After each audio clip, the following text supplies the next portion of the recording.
اعوذ باللہ من الشیطان الرجیم بسم اللہ الرحمن الرحیم۔ جو ہی آپ نے پتھر پر پاؤں مارا، اس کے نیچے سے صاف اور عمدہ پانی پھوٹ نکلا۔ انہوں نے ایسا پانی پہلے کبھی نہیں پایا تھا۔ خوب سیر ہو کر پیا۔ پھر انہوں نے پوچھا، بھتیجے، کیا آپ سیر ہو چکے؟ نبی کریم صلی اللہ علیہ وآلہ وسلم نے فرمایا، ہاں۔ آپ نے اسی جگہ اپنی ایڑی پھر ماری، اور وہ جگہ دوبارہ ایسی خشک ہو گئی جیسے پہلی تھی۔ حضور نبی کریم صلی اللہ علیہ وآلہ وسلم چند سال اپنے دوسرے چچا زبیر بن عبد المطلب کے ساتھ بھی رہے تھے۔ اس زمانے میں ایک مرتبہ حضور صلی اللہ علیہ وآلہ وسلم اپنے ان چچا کے ساتھ ایک قافلے میں یمن تشریف لے گئے۔ راستے میں ایک وادی سے گزر ہوا۔ اس وادی میں ایک سرکش اونٹ رہتا تھا۔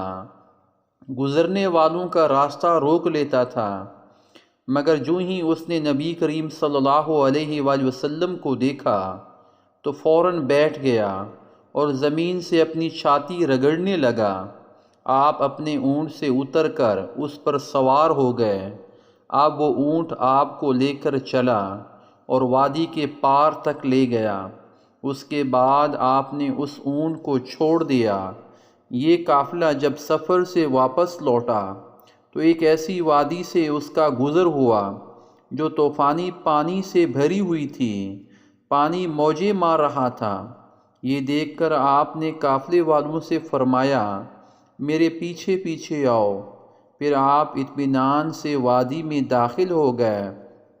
باقی لوگ بھی آپ کے پیچھے تھے۔ اللہ تعالیٰ نے اپنی قدرت سے پانی خشک کر دیا اور آپ پورے قافلے کو لیے پار ہو گئے۔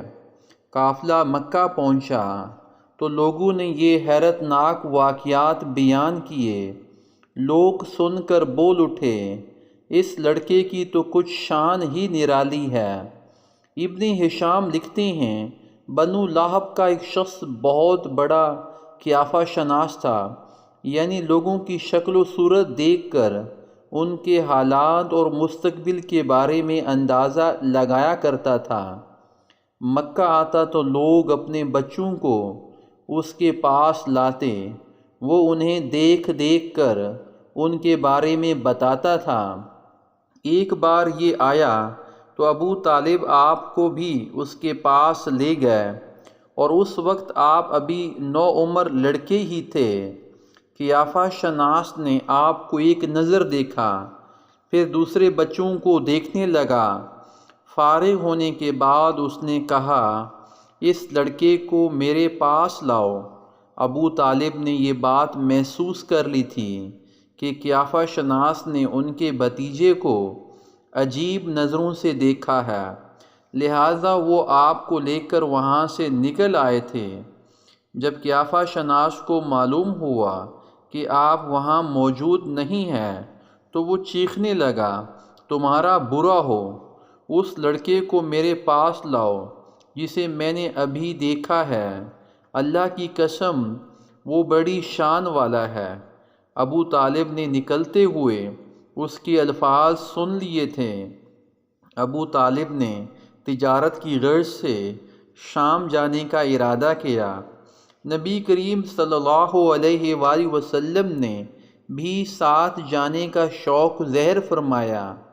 بعض روایات میں آیا ہے کہ آپ نے جانے کے لیے خاص طور پر فرمائش کی۔ ابو طالب نے آپ کا شوق دیکھ کر کہا، اللہ کی قسم میں اسے ساتھ ضرور لے جاؤں گا، نہ یہ کبھی مجھ سے جدا ہو سکتا ہے، نہ میں اسے کبھی اپنے سے جدا کر سکتا ہوں۔ ایک روایت میں یوں آیا ہے، آپ نے ابو طالب کی اونٹنی کی لگام پکڑ لی اور فرمایا، چچا جان، آپ مجھے کسی کے پاس چھوڑے جا رہے ہیں۔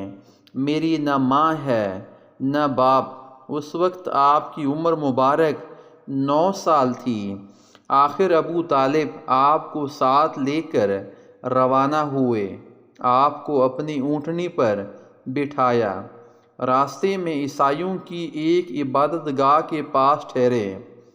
خانقاہ کے راہب نے نبی کریم صلی اللہ علیہ وآلہ وسلم کو دیکھا تو چونک اٹھا۔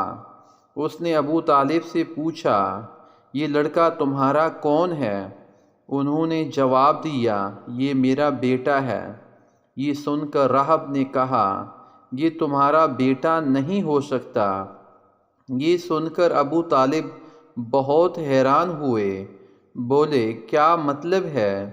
یہ کیوں میرا بیٹا نہیں ہو سکتا بھلا؟ اس نے کہا، یہ ممکن ہی نہیں کہ اس لڑکے کا باپ زندہ ہو، یہ نبی ہے۔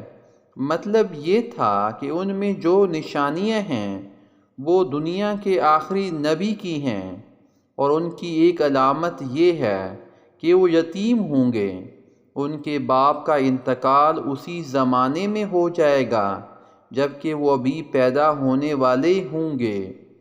اس لڑکے میں آنے والے نبی کی تمام علامات موجود ہیں۔ ان کی ایک نشانی یہ ہے کہ بچپن میں ان کی والدہ کا بھی انتقال ہو جائے گا۔ اب ابو طالب نے اس راہب سے پوچھا، نبی کیا ہوتا ہے؟ راہب نے کہا، نبی وہ ہوتا ہے جس کے پاس آسمان سے خبریں آتی ہیں اور پھر وہ زمین والوں کو ان کی اطلاع دیتا ہے۔ تم یہودیوں سے اس لڑکے کی حفاظت کرنا۔ اس کے بعد ابو طالب وہاں سے آگے روانہ ہوئے، راستے میں ایک اور راہب کے پاس ٹھہرے۔ یہ بھی ایک خانقاہ کا عابد تھا۔ اس کی نظر بھی نبی کریم صلی اللہ علیہ وآلہ وسلم پر پڑی تو یہی پوچھا، یہ لڑکا تمہارا کیا لگتا ہے؟ ابو طالب نے اس سے بھی یہی کہا، یہ میرا بیٹا ہے۔ راہب یہ سن کر بولا، یہ تمہارا بیٹا نہیں ہو سکتا، اس کا باپ زندہ ہو ہی نہیں سکتا۔ ابو طالب نے پوچھا، وہ کیوں؟ راہب نے جواب میں کہا، اس لیے کہ اس کا چہرہ نبی کا چہرہ ہے، اس کی آنکھیں ایک نبی کی آنکھیں ہیں، یعنی اس نبی جیسی جو آخری امت کے لیے بھیجے جانے والے ہیں۔ ان کی علامات پرانی آسمانی کتابوں میں موجود ہیں۔ اس کے بعد یہ قافلہ روانہ ہو کر بصرہ پہنچا۔ یہاں بحیرہ نام کا ایک راہب اپنی خانقاہ میں رہتا تھا۔ اس کا اصل نام جرجیس تھا، بحیرہ اس کا لقب تھا۔ وہ بہت زبردست عالم تھا۔ حضرت عیسیٰ علیہ السلام کے زمانے سے اس خانقاہ کا راہب نسل در نسل یہ عالم فاضل خاندان ہی چلا آ رہا تھا۔ اس طرح اس زمانے میں ان کا سب سے بڑا عالم بحیرہ ہی تھا۔ قریش کے لوگ اکثر بحیرہ کے پاس گزارا کرتے تھے، مگر اس نے کبھی ان سے کوئی بات نہیں کی تھی۔ مگر اس بار اس نے قافلے میں آپ کو دیکھ لیا تو پورے قافلے کے لیے کھانا تیار کروایا۔ بحیرہ نے یہ منظر بھی دیکھا کہ نبی کریم صلی اللہ علیہ وآلہ وسلم پر ایک بدلی سایہ کیے ہوئے تھی۔ جب یہ قافلہ ایک درخت کے نیچے آ کر ٹھہرا تو اس نے بدلی کی طرف دیکھا، وہ اب اس درخت پر سایہ ڈال رہی تھی اور اس درخت کی شاخیں اس طرف جھک گئی تھیں جدھر نبی کریم صلی اللہ علیہ وآلہ وسلم موجود تھے۔ اس نے دیکھا بہت سی شاخوں نے آپ کے اوپر جمگھٹا سا کر لیا تھا۔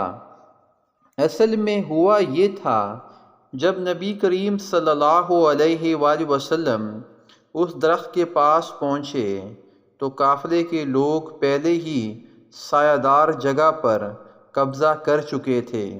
اب آپ کے لیے کوئی سایہ دار جگہ نہیں بچی تھی۔ چنانچہ آپ جب دھوپ میں بیٹھے تو شاخوں نے اپنا رخ تبدیل کر لیا اور آپ کے اوپر جمع ہو گئیں۔ اس طرح آپ مکمل طور پر سائے میں ہو گئے۔ بحیرہ نے یہ منظر صاف دیکھا تھا۔ آپ کی نشانی دیکھ کر اس نے قافلے والوں کو پیغام بھجوایا، اے قریشیو، میں نے آپ لوگوں کے لیے کھانا تیار کروایا ہے۔ میری خواہش ہے کہ آپ تمام لوگ کھانا کھانے آئیں، یعنی بچے، بوڑھے اور غلام سب آئیں۔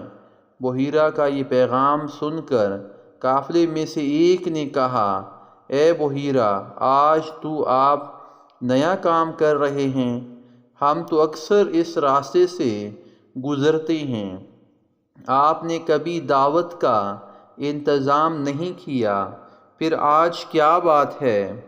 بحیرہ نے انہیں صرف اتنا جواب دیا، تم نے ٹھیک کہا، لیکن بس آپ لوگ مہمان ہیں اور مہمان کا اکرام کرنا بہت اچھی بات ہے۔ اس طرح تمام لوگ بحیرہ کے پاس پہنچ گئے، لیکن اللہ کے رسول صلی اللہ علیہ وآلہ وسلم ان کے ساتھ نہیں تھے، انہیں پڑاؤ ہی میں چھوڑ دیا گیا تھا۔